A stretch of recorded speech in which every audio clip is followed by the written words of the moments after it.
I'm just going to do a couple knots in this video because you're going to do 20, 30, 40 beads.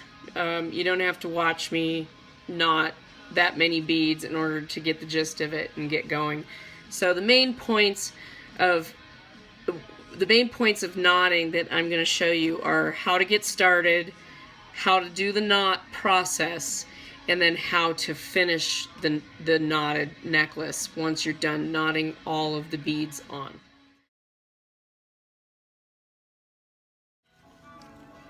What I'm going to do is I'm going to unwrap the silk cord from its card. You'll see the needle.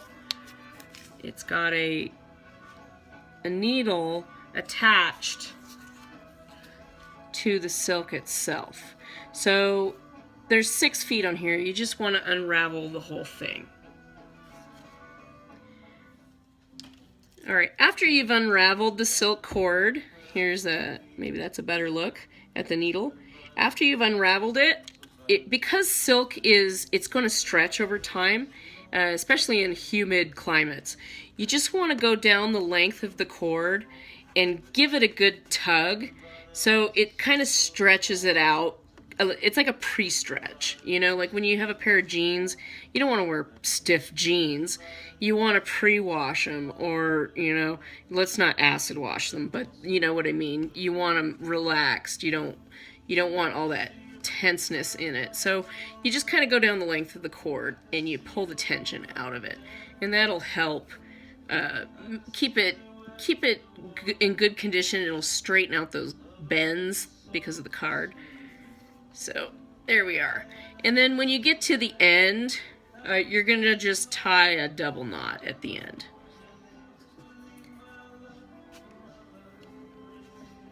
I think they call this a square knot. I'm not certain. I pass through twice through the eye of the loop here, and then I just pull it tight. That gives it's a double knot. Looks like a double knot. I'm sure there's a technical term for this knot. I'm not sure what it is. You want the knot big enough so that it doesn't pass through the hole in your clamshell finding. The finding is what attaches the clasp to the necklace. So obviously you don't want it to pull. Otherwise you lose all your beads. So you take the needle end and your clamshell, and you push the needle through the cupped portion, the interior. Like if you think of a clam and you're going after a pearl, this is pretty metaphorical. You're going after the pearl, you're going into the mouth of the clam. So you pass your needle through the mouth of the clam, out the backside, and pull it all the way through until that knot comes up, and you're gonna see that it won't go past. You can push it all day long. That knot's big enough. It's not gonna pass through the clam. And you might say that's your little pearl. And this is the little knot inside that you dab your rubber cement on. But I do that at the end of the project. So when I have both knots finished off, before I put the clasp on and I close the clamshell up, I put a dab of GS Hypo cement. Now that I have one end on my cord, I can put my first bead on. This first part, the beads are different for this part of the video. I have a necklace that's already finished. It's kind of like those cooking videos where they already have the casserole in the oven. Well, I already have a casserole in the oven, so to speak, and I'm going to show that at the final segment of this how-to video. So the necklaces are going to look a little different. I'm going to pick, I don't know, you want to make sure you pick a bead with a hole size that's going to fit the size of the cord you get.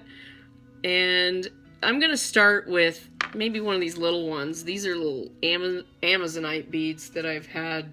I call it bead soup. I've got beads like, I sweep the house, like something comes out from under the refrigerator, it's a bead probably. So I'm going to pass this needle through the bead. Not a great bead, it's a little chipped, so whatever. There, it fits, so we're good. And if you have a pattern you've developed, I'm just going to pass this through. If you have a pattern you've developed, it could go like green bead, white bead, green bead, white bead, something like that. So your first bead is just kind of loose. It's going to sit up against your clamshell. And then this is where the knot process comes in. In between each bead, you're going to put a knot. So let's get our tweezers ready. I know I've said it, these are sharp, they're stiletto sharp, and the reason why I like these is because the tip is so fine, it's going to get super close to that bead, and it's going to run that knot so close to it, you're going to have a nice snug fit. You want it to be a nice snug fit because over a period of time it's going to get more loose, so the snugger you start, the better off you are. It's kind of like life. The older you get, the less snug you are, you know, unless you go to the gym all the time. So here, we're going to do the knot. So what I do, it's just basically a square knot. It's the simplest knot ever. You just wrap it around your finger and, you know, start the beginning of a knot. Okay, so you have your knot ready. It's not tight yet. You haven't pulled it into its final knot form, and its destiny hasn't been met yet. You pass the tip of these fine tip tweezers through the loop, and you grasp, and if you know knot mechanics, you're going to see whether or not this knot's going to work.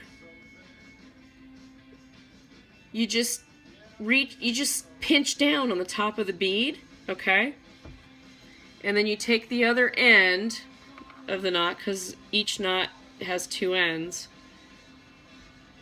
and you just pull until the knot gets, like, you could start up here, and I'll show you what I mean by how this tweezers will slide the knot. So it just slides down the end of these tweezers, right? And you just pull snug, okay? And then you pull out the tip. I'm sure there's a dirty joke in there somewhere, but I'm not going to go there. Typically, you don't have to push down. Like there's a natural tendency to want to tighten that knot. I mean, you can, but you don't want to ream down on your silk cord because you're going to break those fibers. I might give it a little tug, just if the knot looks a little ugly. I want to move it around, adjust it. Okay, so they say technically you tighten the knot underneath by pushing the next bead down on top of it, and that makes sense. If you're a knot engineer, that makes sense to you. And the more knots you do, you'll find that that's true. So you want to resist the temptation to snug down on that knot after you've tied it. You just pull it as tight as you can first. Let the tweezers do its work. And because it's so snug up against that bead, when you put the next bead on top and you push that bead down, that's going to give you the tightening power you need. Okay, and you'll see what I mean. This concept here, you just tighten that knot by pulling this bead down on top of it.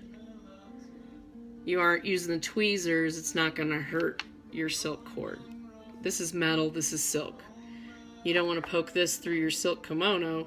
You don't want to poke it through your silk cord.